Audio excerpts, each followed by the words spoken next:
దేవుని చిత్తానికి లోబడితే ఖచ్చితంగా మన ఇల్లు దీవించబడుతుంది. దీవించబడడం అంటే నా ఉద్దేశంలో 3 కార్లు 7 బంగళాలు కాదు. నీ సంతానం అంతా రక్షించబడుతుంది. అంతకు మించిన దీవెన ఏమైనా ఉందా?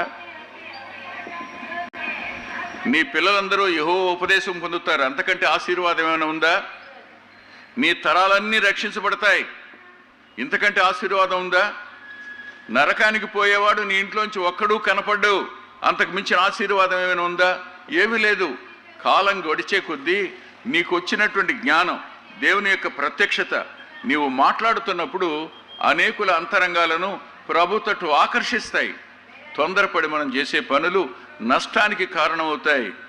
ఈ 16:2 వల్ల రేపు ఈ ప్రపంచం యుద్ధం పాలవగా పోతుంది. ఓ సింపుల్